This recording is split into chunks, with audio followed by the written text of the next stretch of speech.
실제로 제가 사례를 갖고 왔습니다. 예전 판례인데요. 2018년 판례입니다. 이때도 공유오피스에서 사업을 했는데 세액공제를 받았는데 괜찮은지 물어봤는데 안 된다고 했죠. 결론은 안 된답니다. 안녕하세요. 비더리치 세무사 김국현입니다. 최근에 공유오피스가 문제가 많이 되더라고요. 사실 최근도 아니고요. 문제가 항상 있어 왔죠. 그런데 국세청에서 이 공유오피스에 대해서 대대적으로 조사를 하겠다, 한번 들여다보겠다, 이렇게 이야기를 하고 있습니다. 저한테 상담 오신 분들도 공유오피스에 대해서 상당히 많이 물어봅니다. 저는 항상 좀 문제가 될 수 있으니까 조심하시는 게 좋고, 기왕이면 그냥 사무실을 얻으셔라, 이렇게 이야기 드리거든요. 그런데도 공유오피스 계속 논란이 되는 이유는 아무래도 가격 때문에 그렇겠죠. 보통은 세금을 줄이려고 수도권 과밀억제권역 이외에 있는 공유오피스를 이용을 합니다. 직접 가지는 못하지만 그쪽에 주소지를 얻을 수가 있고, 그 주소지에 사업자 등록도 하고 본점 설립도 할 수가 있거든요. 그런데 가격은 아주 싸죠. 보통 2년, 3년 계약하면 월 2만원에서 3만원 정도만 주고 사용을 할 수가 있습니다. 그런데 수도권 과밀억제권역 이외의 지역이라도 임대료는 좀 나오니까 2, 3만원보다는 훨씬 더 많이 나오니까, 그래서 공유오피스를 다시 알아보시는 것 같습니다. 그런데 항상 문제가 될 수 있으니까 조심하셔야 되겠죠.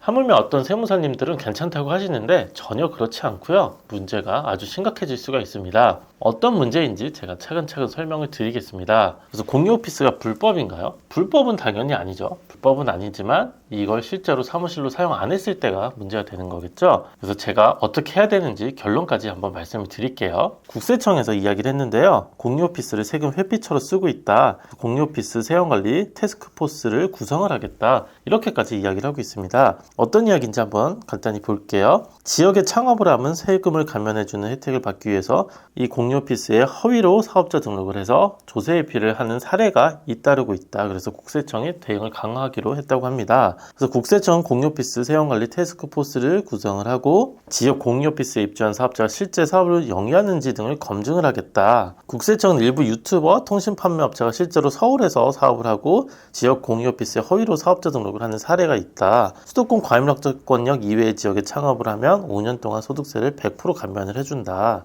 이걸 악용한 거라고 이야기를 하고 있죠. 실제로 악용을 하는 경우가 좀 있죠. 경기도 용인시 400평대의 공유오피스가 있는데 여기 1,400개의 사업자가 있다고 합니다. 그래서 서류상 입주하는 공유오피스가 국내판 조세 회피처로 악용이 되고 있다. 이런 수법으로 3년 동안 소득세와 가산세를 내지 않은 유튜버 A씨는 수십억 원을 추징을 당할 거다. 이런 이야기를 하고 있네요. 그래서 어떤 이야기냐면 간단하게 말씀을 드리면 세금을 줄이기 위해서 공유오피스를 활용을 하는 겁니다. 수도권 이외의 지역에 창업을 하면 세금을 줄여주는 제도가 있거든요. 그런 거를 좀 악용을 하는 거죠. 실제로는 서울에서 사업을 하는데 주소만 수도권 이외의 지역에다가 갖다 놓고 사업을 하는 척해서 이제 세금이 많이 나온 겁니다. 그래서 창업세액공제가 뭔지 한번 간단히 보면 이게 내년에 개정사항이 있어서 약간 복잡해 보이는데요. 간단하게 한번 보시면 개정된 걸로 한번 보여드릴게요. 청년인데 수도권 밖에서 사업을 시작한다, 창업을 한다, 그럼 100% 세금을 5년 동안 감면을 해줍니다. 근데 내년에 조금 바뀌는 게 수도권 과밀억제권역이 이렇게 넓게 있는데 그 중에서도 수도권을 또 벗어났다. 좀 더 먼 데에 있을 때만 100%를 해준다는 거고 수도권 과밀억제권역을 벗어난 거는 75%만 해주겠다. 이렇게 해서 빨간 박스가 새로 생기긴 했습니다. 지금은 창업세액공제를 보는 건 아니니까 이걸 악용을 하는 겁니다. 예를 들어서 수도권이 이렇게 있는데 이 밖에 쪽에 공유오피스를 활용을 해서 사업을 여기 본점이나 사업자로 등록을 하는 겁니다. 여기서 이제 사업을 하는 척 하면서 세액공제 100%를 받아 놓는 거죠. 이건 그러니까 실제로 절세는 아니고 탈세인 거죠. 엄밀히 보면. 이런 경우에 사실 공유오피스 사용을 많이 하고요. 또 부동산 법인의 경우에도 이게 이슈가 아주 많습니다. 신설 법인을 만들어서 부동산 투자하시라고 저는 말씀 많이 드리는데 그때 본점이 좀 문제가 됩니다. 내가 서울에 사는데 서울에 있는 부동산을 사고 싶습니다. 근데 서울에 본점이 있으면 중과가 되거든요. 취득세가 중과가 됩니다. 이거를 좀 줄이기 위해서 본점이 수도권 이외의 지역이 있으면 됩니다. 그래서 그때 이제 공유오피스를 사용하시겠다는 분들이 있는데 저는 꾸준하게 그건 좀 문제가 될 수 있으니까 공유오피스 말고 다른 데다가 좀 하셔라. 사업자를 어떤가? 이렇게 좀 하시는 게 좋다. 이렇게 말씀 많이 드리거든요. 이것도 간단하게 보시면 요 세 가지가 함께 되면 중과가 되는데요. 수도권 과밀억제권역 내의 법인이고 설립이 5년이 안 됐고 수도권 과밀억제권역 내에 부동산을 취득하면 중과가 됩니다. 중과가 5.4% 되거든요. 요 세 가지가 이제 함께 AND로 구성이 되면 중과가 되는데, 피하기 위해서 어떻게 돼야 되죠? 이제 설립했으니까 요거를 바꿀 수는 없고, 내가 사야 되는 부동산도 서울에 있으면 이것도 바꿀 수는 없죠. 그래서 이 본점을 수도권 이외 지역에다가 설립을 합니다. 실제로 그렇게 설립하면 문제는 없겠죠. 근데 이때 내가 주소지만 필요해서 공유오피스를 활용하면 이제 문제가 됩니다. 그래서 이때 저한테 공유오피스에 그냥 설립해도 되냐 많이 물어보시는데, 전 안 된다고 하죠. 문제 될 수 있다 분명히. 근데 그 공유오피스에 이제 상담을 해보면 그분들이 괜찮다고 또 이야기를 한다고 하더라고요. 뭐 만약에 조사가 나오거나 이러면은 사무실처럼 만들어주겠다, 하물며 그 서비스를 또 제공을 해주더라고요. 이 공유오피스 사업자인지 확인을 하러 오면 실제 사업을 하는 것처럼 자리를 또 만들어주고 그거에 대한 또 추가 비용을 청구한다고 합니다. 그런데 실제로 이제 조사가 나오면 가짜인 게 뻔히 보입니다. 뭐 여러 가지 자료를 보면 이게 사업에 사용이 안 됐구나 하는 게 뻔히 보이거든요. 그리고 사람들이 생각보다 그렇게 거짓말을 쉽게 하지 못합니다. 그리고 국세청 조사관들도 딱 보면 이게 거짓말이거나 아니거나 다 보이거든요. 그래서 조사가 더 진행이 되겠죠. 그래서 창업의 경우와 신설법인 부동산 살 때 문제가 좀 많이 됩니다. 실제로 제가 사례를 갖고 왔습니다. 예전 판례인데요. 2018년 판례입니다. 이때도 공유오피스에서 사업을 했는데 세액공제를 받았는데 괜찮은지 물어봤는데 안 된다고 했죠. 결론은 안 된답니다. 간단하게 보시면 서울 여기 법인이 설립되고 법인의 주된 사무실로 사용한 것으로 보이니까 5년 이내에 쟁점 부동산을 취득해서 중과세를 적용한 것은 잘못이 없다,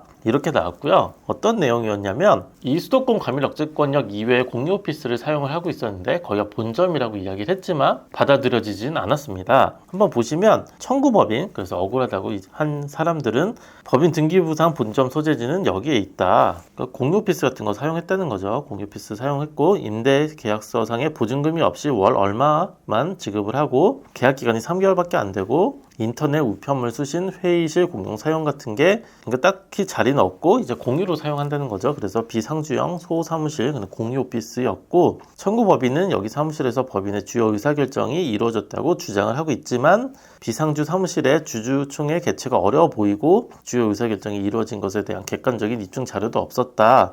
그리고 등기부상 본점 소재지에 세금 납부 등을 했다고 해도 이 사무실 법인 임직원이 상주하면서 기획, 총무, 재무 등 법인의 전반적인 사업을 수행하고 의사결정이 이루어지는 본점의 기능을 사용하기는 어렵다. 본점은 사실 물적 설비와 인적 설비가 있어야 되거든요. 이거 둘 다 이 본점에서 사용을 안 했다 그러면 좀 어려워 보이는 거죠. 그래서 이거를 반대로 이제 설명하시는 분들이 있더라고요. 그러면은 공유오피스에서 사용한 흔적을 만들어주면 된다, 이렇게 얘기를 하는데 그것도 물론 리스크가 있습니다. 그래서 공유오피스에서 사업을 해도 되나요? 저는 좀 비추입니다. 추천하지 않고요. 1인실에서 실제로 사용하면 되냐? 실제로 사용하면 괜찮긴 합니다. 실제로 공유오피스에서 매일 출근도 자주 하고 거기서 사업을 대부분 해야 되는 경우면 그때는 가능합니다. 그런데 이제 좀 문제는 국세청이 이제 좀 태스크포스까지 만들어서 들여다본다는 게 더 문제겠죠. 나는 실제로 사용하긴 하는데 국세청은 들여다보기로 했잖아요. 괜히 좀 불편한 상황이 만들어질 수가 있습니다. 그래서 기왕이면 사무실 얻어서 거기서 사업하시는 게 좋겠죠. 세액 차이가 작게는 몇백만 원밖에 차이 안 나겠지만 아주 클 때는 몇 억, 몇십억도 차이가 나거든요. 그 세금 차이 몇십억을 줄이려고 공유오피스 몇만 원 낸다는 게 좀 아이러니하지 않나요? 실제 그냥 사무실 좀 싼 거 한 2, 30만 원짜리라도 찾아서 실제 사업하시는 게 좋고, 진짜 공유오피스를 써야 된다 그럼 출입기록, 신용카드 사용 내역과 사진들 이런 거 다 이제 증빙 서류로 제출을 하면 인정을 받을 수 있겠죠. 그래서 어떤 세무사님들은 이렇게 하면 된다고 또 설명을 하시는데 리스크는 분명히 있습니다. 조심하시는 게 좋고, 그래서 결론 공유오피스 좀 생각해 보는 게 좋긴 합니다. 실제로 내가 공유오피스에서 사업을 할 거다, 그리고 내가 출퇴근도 자주 하고 여기서 업무를 본다, 그렇다면 상관은 없을 수는 있겠지만 말씀드린 것처럼 국세청이 태스크포스까지 만들었다고 하니까 고민을 해보시는 게 좋을 것 같습니다. 문제가 되면 그 공유오피스 하시는 분들이 책임을 져줄까요? 전혀 그렇지 않고요. 생각을 해보면 스스로 자기가 문제가 있었다는 것도 알았잖아요. 그래서 세금을 억지로 줄이기 위해서 이런 방법들은 좀 좋지 않은 것 같고, 정도 내에서 세금을 어떻게 줄일지 저랑 상담하면서 생각해 보시는 게 더 낫겠죠. 다음에도 좋은 내용으로 찾아오겠습니다.